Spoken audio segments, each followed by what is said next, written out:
Guitarist David Sinclair has died. I'm John Bowden from Rock History Canada.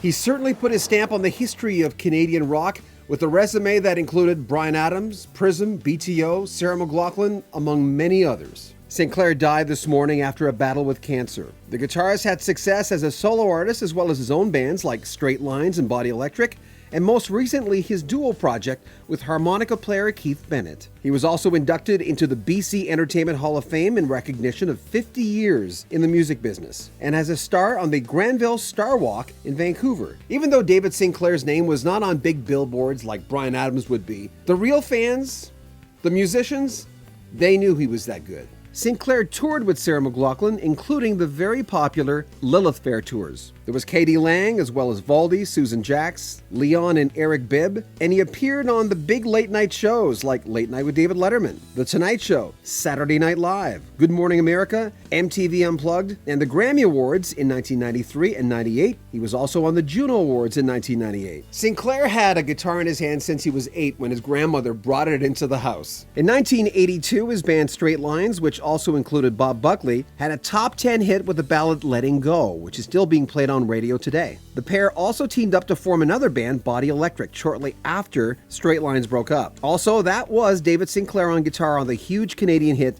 Tears Are Not Enough, released for famine relief in 1985. The guitarist talked to Burnaby Now this past August, and he was explaining that, all those turmoil stories, year of rock and roll and all that drama, that was not his experience. He said, "The people I've worked with have been great people. Everyone's really been nice and great to work with. I talk to other musicians, and that isn't always the case." Some of the bigger tours on his resume included K.D. Lang's Ingenue and All You Can Eat shows. And then there was that decade with Sarah McLachlan. In that same Burnaby Now interview, he said, "It's great when you're on a big tour and a big stage, and it's full of people, and you've got someone tuning your instrument and handing it to you, and you feel like a big deal." He also told the paper a cool story about, being on The Tonight Show, having millions of people watch you, the limousine rides, and then coming home to a sick kid. "We get to Vancouver, and it's November, and it's freezing cold.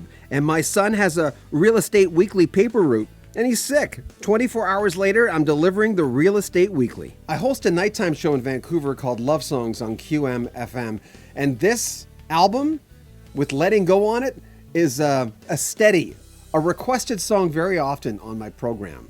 And I still have like 3 or 4 copies of this great Straight Lines album." Reading the comments on Facebook today about David Sinclair, it's easy to look and realize and get a picture. I never knew him, but to get a picture of who he was. One thing he was not an egomaniac. He didn't have a big head. He was a humble guy, made a lot of friends. And you could tell by the comments that he really touched a lot of people. One of the good ones, a talented man. May he rest in peace. I'm John Bowden. Make sure you comment on our videos, subscribe to our channel. This is a new channel.